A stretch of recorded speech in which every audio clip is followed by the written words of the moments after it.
Andor Season 2. This will be a full spoiler review. I have a review up on my blog, sounderbetermyhead.com. I think I did a really good job of keeping spoilers out of there. There's a couple maybe here and there tossed in, but for the most part I kept it pretty clean. I ended up giving this season a 4 out of 5. There's another great season of Andor. I think if you didn't like season 1, I don't think there's much in season 2 that's going to change your mind and make you start liking the show. If you like season 1, I don't see any reason why you wouldn't like it just as much or more than season 1. The first season was kind of broken down to arcs. There was roughly 3 episodes, 3 episode arcs, and you'd move on to the next. This time, they also did the 3 episodes, but after each arc, they would give a 1-year time jump. I thought overall the arc system works, but I thought the time jumps were a little rough because you would end the arc and be like, oh, I want to see what happens with this. I want to see the fallout from that, and then you wouldn't, and you kind of had to get through your head. It's like, okay, no, we're skipping a year, and then every time you come to a new arc, it's like, okay, who's where? Why are they doing this? Trying to piece together what happened in the last year to get the characters where they're at now. And it's just a little, it kind of throws you a little bit, and you're trying to get back into it, and it kind of kills the flow a little bit. As far as the overall story, obviously the whole point of this season is mainly 2 things. Number 1 is kind of getting everybody where they need to be so it could lead right into Rogue One. And the other thing is they really wanted to work on 2 major canon events, that being the Gorman Massacre and then also Mon Mothma's big Senate speech. So those are like the other 2 things kind of brewing in the background, especially the Gorman thing. The Gorman thing was mentioned back in season 1. I didn't know much about it. I kind of read up on what I could about it beforehand. There's not really a lot of canon stories about it, but I was interested to see the massacre itself and then how it affected the rebellion basically going forward, because it really was a catalyst for a lot of other stuff to happen.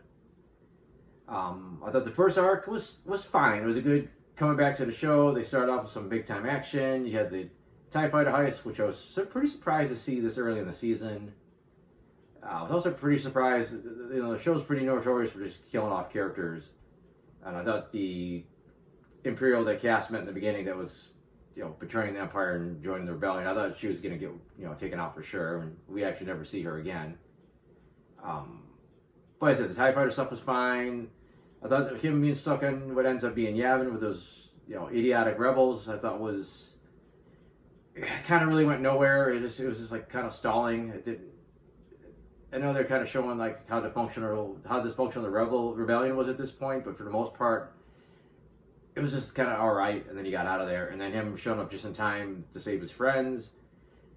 That was kind of sort of spoiled by the trailer. You see in the trailer, you see that he's shooting at the Empire with this TIE fighter on this planet with all this grain growing, and you see his friends are on the planet with the grain, so you know what's going to happen. I thought there was a lot of tension in that story arc as it slowly built. These guys, especially in the end when the Empire's like there, and basically you got one guy trying to rape Bix, which is something you'd never see before in any other Star Wars project. And that was fine. There's a little bit of tension there. You kind of feel like she's got to get out of it because you feel like she's later episodes of the season.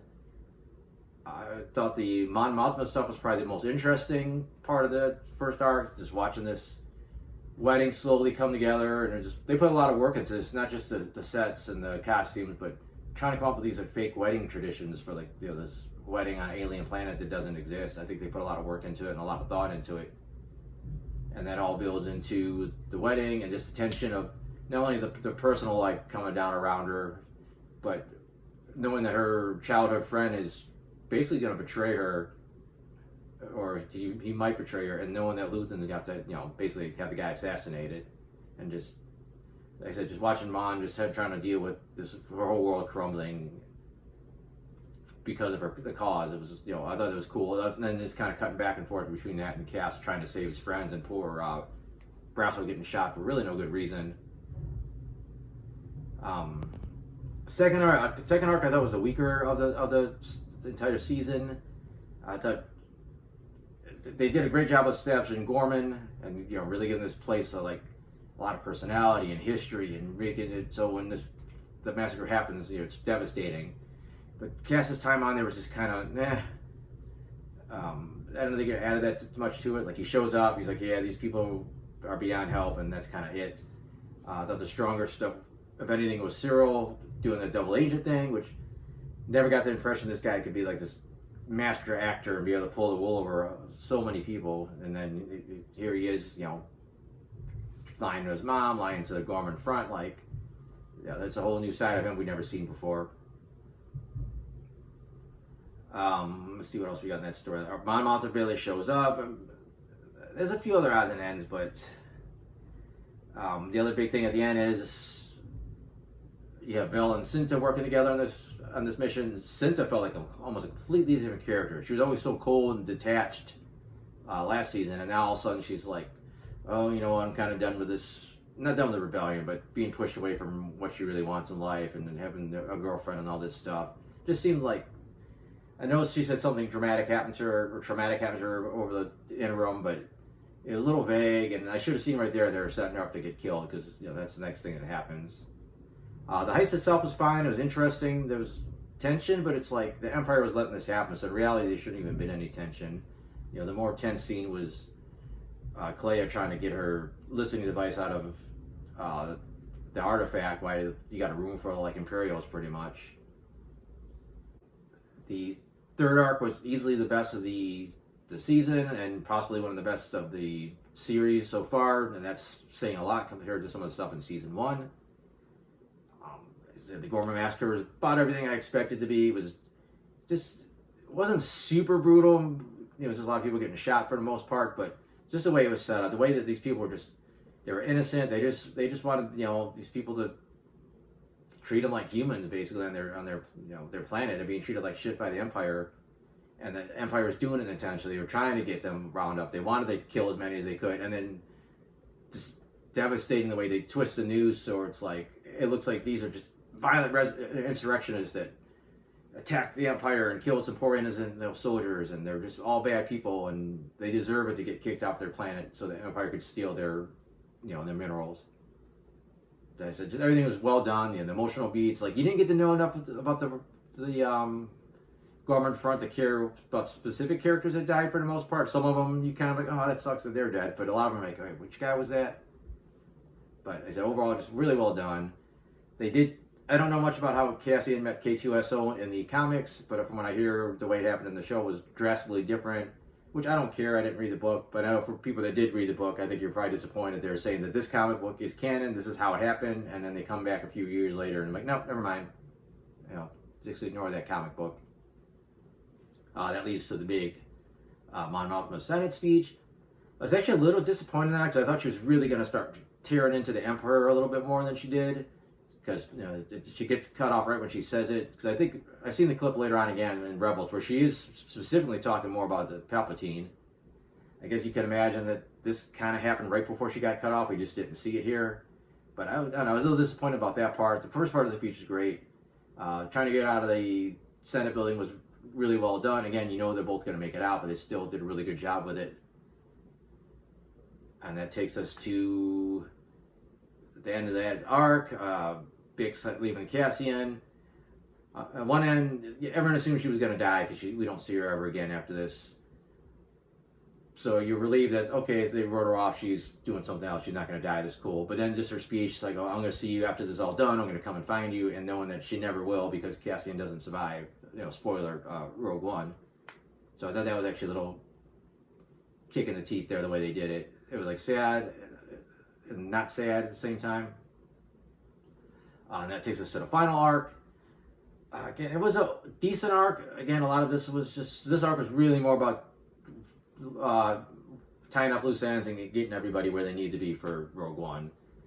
And this one felt a little bit more like a movie than the other arcs, just because the first episode pretty smoothly flows into the next, and then flows into the next. It was immediately after. It wasn't okay, a couple days later, it's no, this is right now. It felt like, yeah, you got to watch this next one. And then the final part of the third episode just felt like a really long epilogue. Luthen meeting Dedra was fine. I thought it was just a little bit more to it I would like to have seen, but it was good for what it was.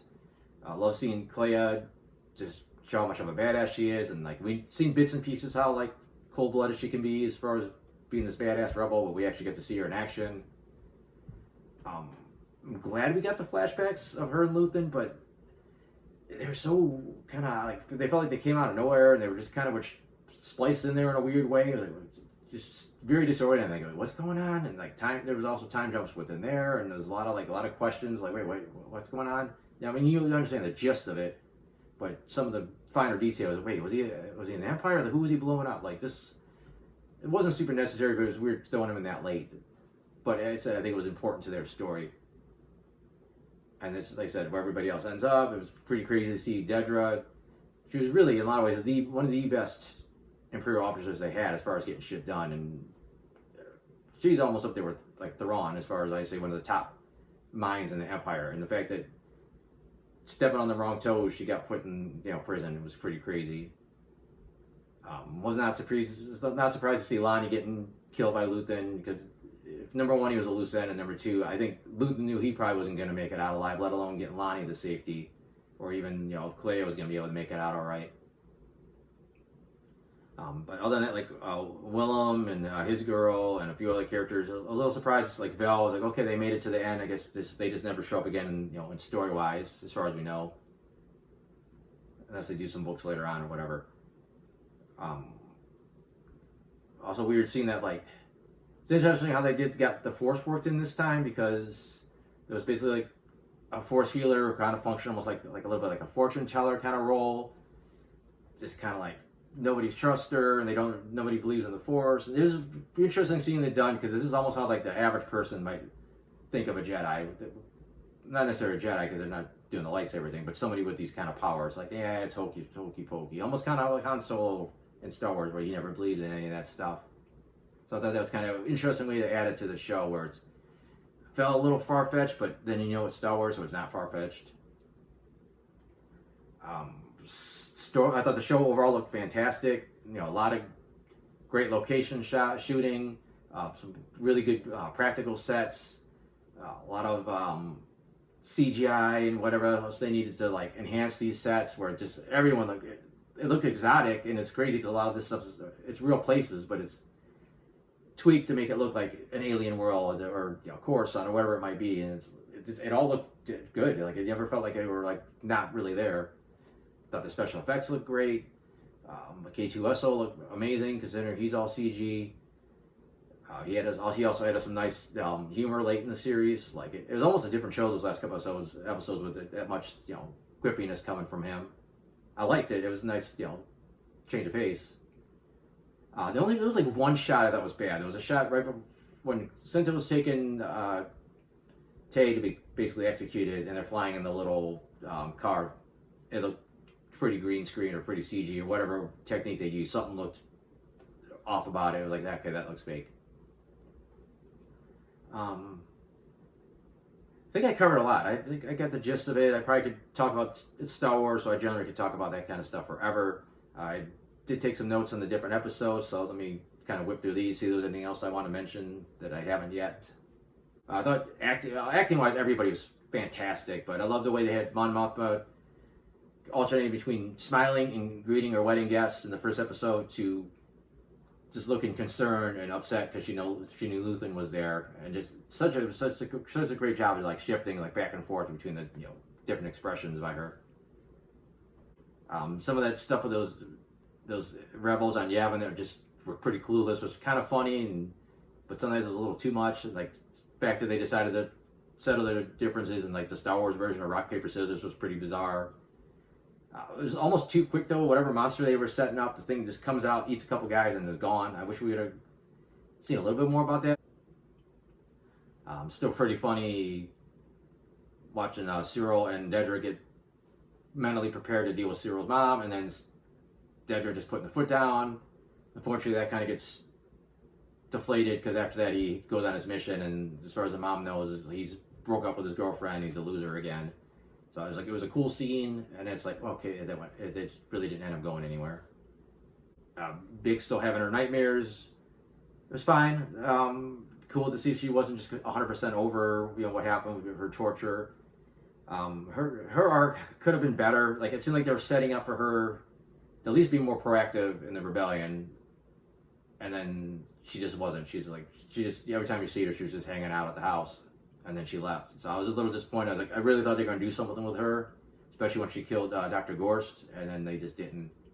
Same thing with Willem. I thought they were going to do a little bit more with him, especially at one point it looked like he was radicalized and he was going to join up with Saw, and then it's like, no, he's just kind of doing some rebel stuff off to the side. He pops up once in a while and he hooks up with a couple chicks. That's his story. So I felt like they're setting up for more of him to do as well, and he just didn't get to do anything. Also kind of liked, one thing I did read is that in one story, the Gomer Massacre was Grand Moff Tarkin landing his ship on a bunch of people and killing them. I like that the show actually mentions that as an earlier massacre, and then the new Gomer Massacre is like the new Gomer Massacre. We've seen a lot of weird stuff in here that you don't expect to see in Star Wars. It makes sense. It's kind of reminds me of what Skeleton Crew did with like Star Wars suburbs. Like, we got like cameras and news, and we got in Andor we got the cameras going on. There's news people, reporters. There's like talk shows and like stuff you don't normally see, like vacation videos like about visiting Gorman. Like, it makes sense that it exists, but it's so weird seeing that the stuff that we associated with our society being worked into Star Wars like that. Crazy to see after during and right around the Gorman Massacre, Cyril turning on Dedra. I don't know where his character could have gone after that, because he seemed like he lost faith in the Empire. It just ends up him trying to beat the shit out of the Cassian just because he's been his white whale all this time, and basically Cyril gets himself killed. So I don't know what could have happened with him. Dedra looked absolutely devastated. I don't know, it was because she found out Cyril died, because of what the massacre entailed, a little bit of both. And I was disappointed that didn't seem to go anywhere. Like, how did that change her? It seemed like she was just really crushed by this, and it's like she seemed back to normal next time we saw her. Like, maybe she really just refocused on trying to capture Axis, but I wish they would have explained that more, like how she just dived in. It's like, no, I gotta catch Axis. This is the only thing that's gonna make my life better is if I catch him. I wish that would have been what we got into, and we didn't. I wish we would have knew her motivation after that. It was weird how much information they got about the Death Star leaked to the Rebels. Like, I don't know, because they don't seem to know that much in the start of Rogue One. They learn more as the movie goes on. So it's like, is this information really as important as they make it sound? It seems like it kind of wasn't. Like, because it was more about Cass getting the approval to go with his contact, that maybe they wouldn't have given him approval before. But in the movie, it's just like he's meeting his contact, and there's no big backstory to that whole thing. And one thing I didn't really remember from Rogue One, and they get to it here a little bit, like, a lot of these rebels are real hesitant to do anything, and they don't want to believe Cassian, especially because the information came from Luthen. And in Rogue One, they also were hesitant to launch any kind of attack on Scarif. But it makes sense, because after the rebellion really does happen and they eventually win, you kind of see like these guys, I guess they're not meant to lead, because the New Republic was pretty much a joke and really lasted a couple decades. And then did like the ending. It was nice seeing that, actually Priest of Arus Bix went back to the planet where she was almost raped, and they almost all got caught by the Empire. But nice to see her living a life she seemed happy with before, and now apparently she's got a baby with Cassian. So it's a bittersweet, but nice knowing that, okay, then he kind of lives on and with her and with his kid. I think that's all I'm going to get into the show. Again, I said I could probably talk about this forever, but I don't want to spend forever talking about it. I like my phone has enough memory on it, if no other reason to stop here. Other than that, I got, like I said, I got the pretty much spoiler-free version of the review up, which I don't know why you want to read it now after you heard all my spoilers, but maybe it's a little bit more coherent and less rambling. But I got other reviews, movies, TV shows. I got my comic strips that I do. I got those all at soundabettermyhead.com, so if you want to check any of that out, that's awesome. Other than that, thanks for watching.